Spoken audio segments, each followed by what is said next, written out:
வணக்கம் அன்பரஞ்சங்களே. இன்றைக்கி ஒரு சின்ன கான்ட்ரவர்சி ட்விட்டர்லேயும் ஃபேஸ்புக்லேயும் நீங்கள் பார்த்துருக்கலாம். Dated 18th April like Rahman சம்மந்தப்பட்டது. ட்விட்டரில் ஐ திங்க் செல்வியன்,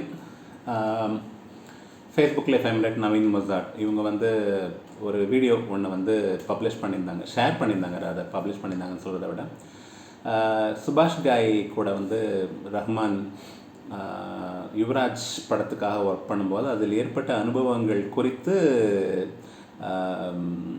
இவர் ராம்கோபால் வர்மா பேசியிருந்த ஒரு வீடியோ, ரைட்? லைக் அதை பற்றி என்னோட ஒப்பீனியன் நான் ஷேர் பண்ணிக்கலாம் அப்படின்னு. ஐம் நாட்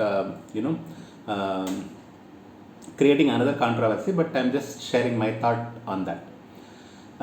அந்த வீடியோவில் ராம்கோபால் வர்மா என்ன சொல்கிறார் அப்படின்னா லைக் சுபாஷ் கை ஒரு நாள் ப்ரொடக்ஷன் யூனிட்டுக்கோ அல்லது ரஹ்மானோட ஸ்டுடியோக்கோ வரும்போது அங்கே அந்த படத்திற்கான யுவராஜ் படத்திற்கான பாடல் ஒன்று கம்போஸ் பண்ணிக்கிட்டு இருக்கிற இடத்துல சுக்விந்தர் சிங் இருக்கார். He says he is composing that song அப்படின்ட்டு. அப்போ ஹி வாஸ் அம்யூஸ் லைக் சுபாஷ் Ghai he asks why it so அப்படின்னு கேட்டு தென் ரஹ்மான் கம்ஸ் தே. ரஹ்மான்ட்ட என்னன்னு கேட்கும்போது like yeah some kind of conversation goes there. அப்போ I am paying you in gross but like you are saying that this song is being produced by this person அப்படின்னு கேட்கும்போது like you are not paying the money for my music but you are paying it for my name அப்படின்னு ரஹ்மான் சொல்கிறதா. அது further ஏதோ கான்வர்சேஷன்லாம் அங்கே போகுது அப்படிங்கிற மாதிரி அதில் ராம்கோபால் வர்மா பேசுகிறார். ஸோ ஆஸ் யூஷுவல் இது ஷேர் பண்ணவங்க என்ன பேசியிருப்பாங்க, ஷேர் பண்ணவர்களை சேர்ந்தவர்கள் என்ன பேசியிருப்பாங்க, எதிர்த்தரப்பினர் என்ன பேசியிருப்பாங்க அப்படிங்கிறதுலாம் நீங்கள் ஊகிக்க தேவையில்லாமல் என்ன நடக்கணுமோ அது எல்லாமே ட்விட்டர்லேயும் ஃபேஸ்புக்லேயும் நடந்துகிட்ருக்கு, நடக்கும். That's different thing, okay. But இங்கே எல்லாருக்குமே என்ன ஒரு புரிதல் இல்லைன்னா like we have moved far from typical traditional way of making musicலேருந்து நம்ம மூவ் ஆகிட்டோம். எப்போ எல்லாமே ஒரு மாடர்ன் யுகத்துக்கு வந்தோமோ அப்போவே. I'm not complaining Rahman, but Rahman அந்த மாடர்ன் மியூசிக் ப்ரொடக்ஷனுக்கு ப்ரொடியூஸ் பண்ணுற விதத்துக்கு ஒரு துவக்கமாக அவர் இருந்திருக்கலாம். அவருக்கு முன்னாலேயும் அது நடந்திருக்கலாம். அதை பற்றி நம்ம ரொம்ப கேள்விப்படல. அப்போ நம்மளே டிஜிட்டல் உலகத்தில் இல்லை. அப்போது எல்லாமே படிச்சுட்டு இருந்தோம். புக்கில் நிறைய இன்டர்வியூஸ் வீடியோ தனமாக வெளிவராமலாம் இருந்தது அப்படின்லாம் வச்சுக்கோங்களேன். So we don't know that. But ஒரு காலகட்டத்துக்கு அப்புறம் எல்லாமே பீஸ் ரேட்டில் ப்ரொடக்ஷன்ஸ்லாம் வர ஆரம்பிச்சது. I'm not complaining about Rahman, I'm generally saying there are ghost writers அப்படிங்கிற மாதிரி ghost musicians are there in the industry. So not necessarily முந்தி மாதிரி ரொம்ப ட்ரெடிஷ்னல் விதமாக போய் ஒவ்வொருத்தரும் லைக் புழங்கணும் தன்னுடைய துறையில் ஆர்டிஸ்ட்லாம் அப்படின்னு இல்லாமல் ஒவ்வொரு கூண்டுக்குள்ளே ஒவ்வொருத்தர் இயங்கி கொண்டு அவங்க ஒரு மியூசிக் ப்ரொடியூஸ் பண்ணிக்கிட்டு அதை வேற ஒருத்தர்கிட்ட விற்று அது அவங்க பேரில் வெளியில் வர்ற காலகட்டத்தில் தான் நம்ம இருக்கோம். இது இப்போ இல்லை. This is happening for quite a long time, at least for 2 decades or more than that. இது டெஃபினட்டாக நடந்திருக்கு. மோர் தேன் தட்னு டெஃபினட்டாக நான் நம்பிக்கையாக சொல்வேன். என்னை சேர்ந்தவர்களே சிலர் அந்த வேலைகளை செய்து கொண்டிருக்கிறார்கள், பெரிய பெரிய மியூசிக் டைரக்டர்களுக்கு. Okay, I don't want to mention their names in fact.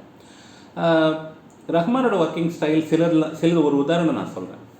Plassey அப்படின்னு ஒரு சிங்கர் உங்களுக்கு தெரிஞ்சிருக்கும். நீங்கள் ஒரு கூடை சன்லைட் பாட்டு பாடினவர், BLAAZT, ரைட்? பிளாசி, கரெக்டாக ப்ரொனவுன்சியேஷன் கரெக்டாக பண்ணேன்னு நினைக்கிறேன் அவரோட நேம். நான் இன்னும் நிறைய பாடல்கள் ரஹ்மானுக்கு அவர் பாடியிருக்காரு. இதர இசையமைப்பாளர்களுக்கும் அவர் நிறைய பாடியிருக்காரு. ஒரு ராக்கிங் ஸ்டைல், ஒரு வெஸ்டர்னைஸ்டு சிங்கர், ரேப் வகைரா பாடல்கள்லாம் பாடுறோன்னு வச்சுக்கோங்களேன். இந்த ஒரு கூடை சன்லைட் நான் சொன்ன உதாரணத்துக்கே வரேன். அதை பற்றி அவரோட இன்டர்வியூ ஒன்று விகடன்னு நினைக்கிறேன் அதில் வந்திருந்தது. நான் சொல்கிறதே ஒரு 15 வருஷத்துக்கு முந்தின இன்டர்வியூ. அந்த படம் வந்த புதுசில், சிவாஜி படம் இல்லையா, அந்த படம் வந்த புதுசில் வந்த ஒரு interview.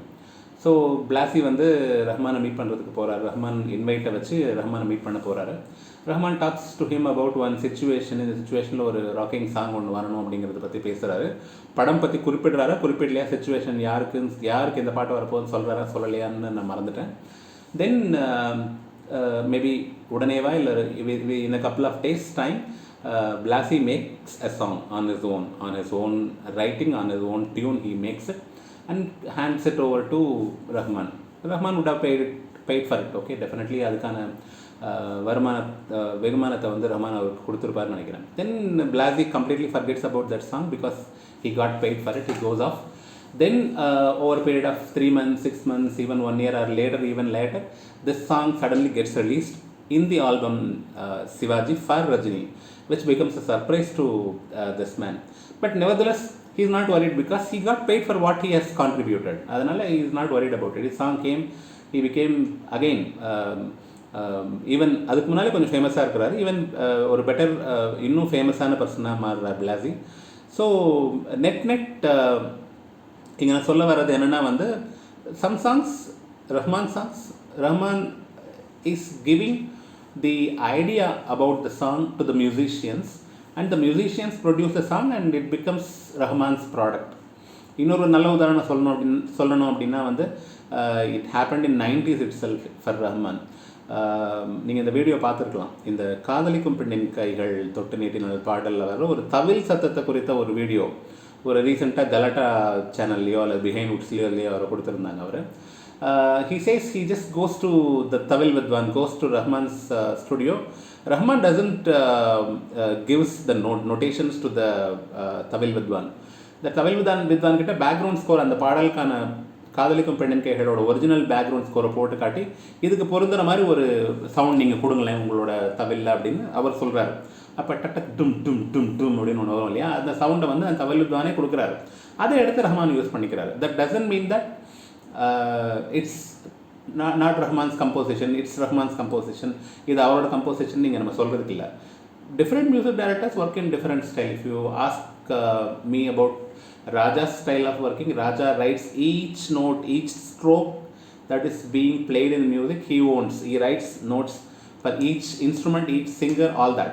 But that doesn't necessarily mean that everyone needs to do that. For example, like ஒரு உதாரணத்துக்கு இருக்கும், ஆப்பிள் ஃபோன் எடுத்துக்கோங்க, ஒரு வேறு ஏதான ஒரு ஃபோன் Xiaomi ஃபோன் எடுத்துக்கோங்களேன். I'm not comparing Apple versus Android. ஒரு உதாரணத்துக்கு சொல்கிறேன். Apple, if you think Apple has its own unit producing each and every, like spare part for Apple, that doesn't mean that every mobile company should do the same thing. Samsung வச்சுக்கோங்க, Samsung may not be doing that, the same thing. சாம்சங்கோட மொபைலோட spare parts 200 வித்தியாசமான இடங்களில் வந்து produce ஆகலாம். வெவ்வேறு இடங்களில் அவங்க அதை அவுட் சோர்சிங் கொடுத்துருக்கலாம், தட் இஸ் சப் கான்ட்ராக்ட் தானே கொடுத்துருக்கலாம். அங்கேருந்து வாங்கி அவங்க அதை செட் பண்ணுறதுக்கு மட்டும் ஒரு யூனிட் வச்சுட்டு செட் பண்ணி சாம்சங்ன்ற இடத்துல கொடுக்கலாம். Not saying again Rahman is not producing his own music. Rahman is producing his own music, his own composition. He is a music director, he is a composer, no doubt on that. But he also gives liberty to his musicians, instrument players, singers to, like do things on their own, improvise things on their own, and make that part of music in a better sound, in a better tone. அப்படிங்கிறது என்னுடைய கருத்து. Like hope this make sense. உங்களுக்கு எதான கருத்து இதை பற்றி இருந்தால் just please share பண்ணுங்கள். Subscribe to my channel, support my channel. Thank you my friends.